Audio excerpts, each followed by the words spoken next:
পলাশপুর গ্রামে একটা ছোট্ট কুঁড়ে ঘরে মিনতি বাস করত। বছর পাঁচেক আগে কলেরায় মিনতির স্বামী মারা যায়। বাজারে সবজি বিক্রি করে মিনতি কোনো রকমের সংসার চালায়।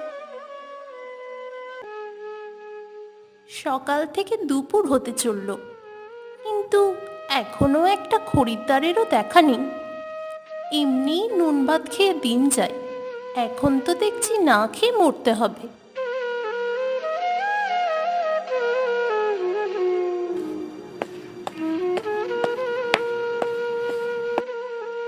দিদি, লাউ কত করে নিচ্ছ?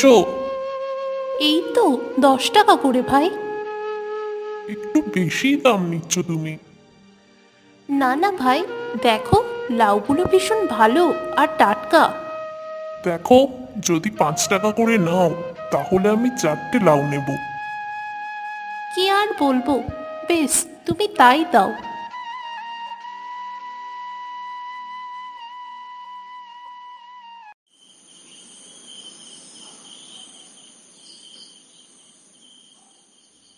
আজ বাড়ি ফিরতে অনেক সন্ধ্যা হয়ে গেল। যাই, তাড়াতাড়ি পা চালিয়ে বাড়ি যাই।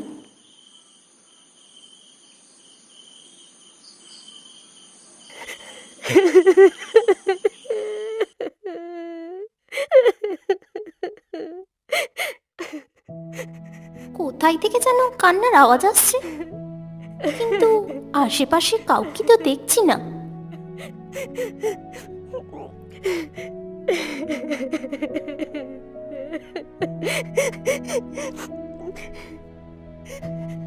ওই তো, ওইখানে ওইখানে একটা বাচ্চা রয়েছে মনে হচ্ছে।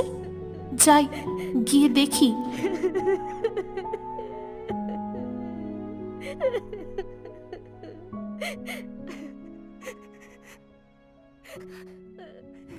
আহারে, এটা কার বাচ্চা? বাবু, তুমি কাঁদছো কেন?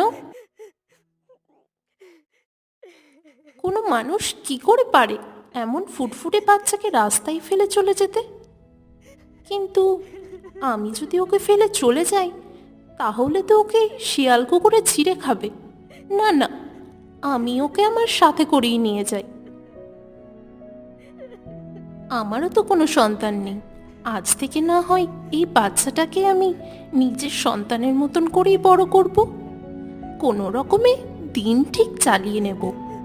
চল বাবু, তুই আমার সঙ্গে চল।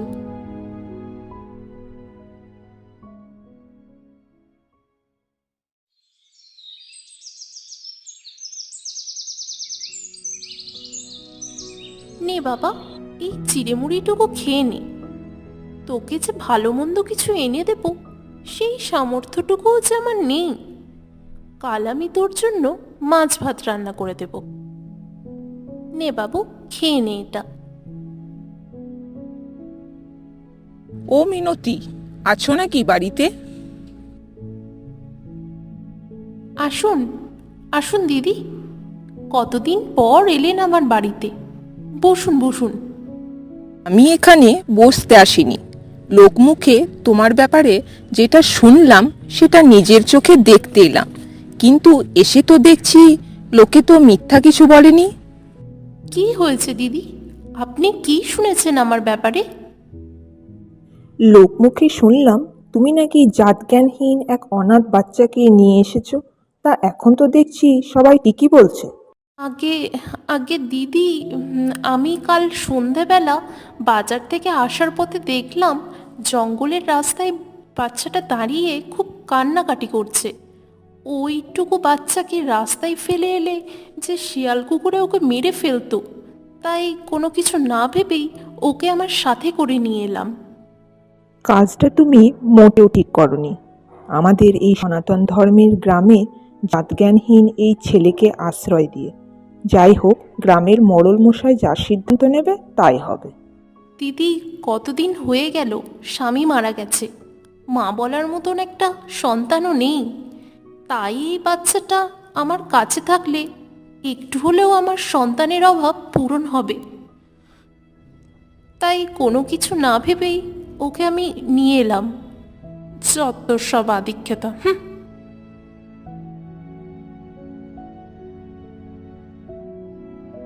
হাই, সবাই কি তোকে আমার থেকে আলাদা করে দেবে?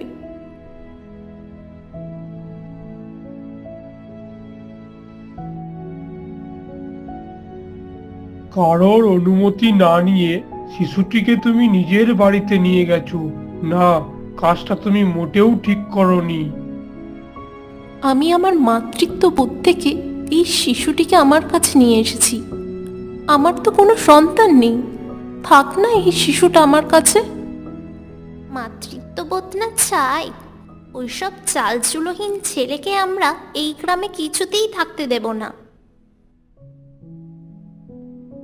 এই গ্রামে আমরা ছেলে মেয়ে নিয়ে বাস করি, এই ছেলের সাথে মিশে ওরা অসভ্য বর্বর তৈরি হবে। না না, এই ছেলেকে আমরা কিছুতেই এই গ্রামে থাকতে দেব না। দেখো মিনতি, যদি তুমি এই শিশুটিকে নিজের কাছে রাখতে চাও তাহলে তোমাকে এই গ্রাম ছেড়ে চলে যেতে হবে। আর এই গ্রামের বাজারেও তুমি সবজি বিক্রি করতে পারবে না। আজ জোর করে আপনার কাছে অনুরোধ করছি, এমন কঠোর সিদ্ধান্ত আপনি নেবেন না। দয়া করুন আমার উপর। এই ছোট্ট ছেলেকে নিয়ে আমি কোথায় যাব? দেখো, আমার সব সিদ্ধান্ত গ্রামবাসীর মতামতকে ভিত্তি করে নিয়ে থাকি। আর গ্রামবাসী চায় না এই গ্রামে এই শিশু থাকুক, তাই আমার এই সিদ্ধান্ত। মোড়লের নির্দেশে মিনতি সেই ছোট্ট শিশুকে নিয়ে গ্রাম ছেড়ে চলে যায়। আর পাশের গ্রামে মাঠের ধারে একটি ছোট্ট কুটিরে থাকতে শুরু করে। মিনতি দিনরাত অনেক পরিশ্রম করতে থাকে তার সেই ছোট্ট ছেলেটিকে একটি বিদ্যালয়ে ভর্তি করে ভালোভাবে মানুষ করার জন্য। এভাবেই কেটে যায় বেশ কয়েকটি বছর। সেই অনাথ বাচ্চাটি আজ মস্ত বড় ডাক্তার হয়েছে। মা, ও মা, আমাকে তাড়াতাড়ি খেতে দাও, আমাকে রোগী দেখতে যেতে হবে তো। যাচ্ছি বাবা, তুই একটু বস।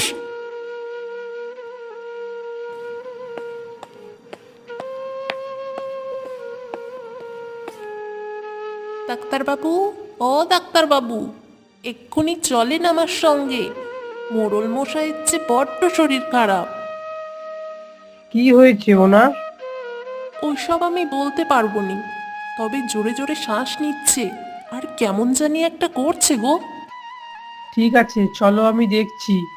মা, তুমি খাবারটা ঢাকা দিয়ে রাখো, আমি কিছুক্ষণ পরে এসে খাবো। শোন, দুটো খেয়ে যা বাবা, না খেয়ে যাস না। এই ছেলেটা কখনো নিজের জন্য ভাবলো না।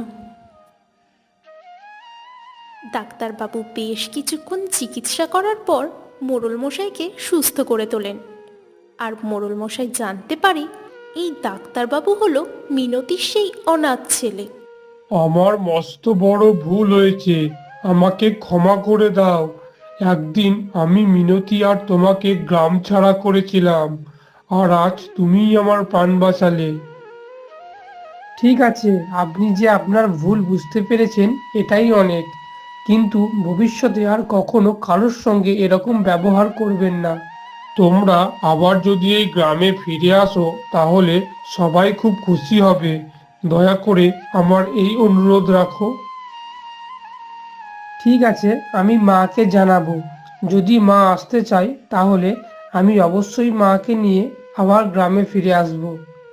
এরপর মিনতি তার ছেলেকে নিয়ে আবার গ্রামে ফিরে আসে আর গ্রামবাসীর সঙ্গে সুখে শান্তিতে দিন কাটাতে থাকে।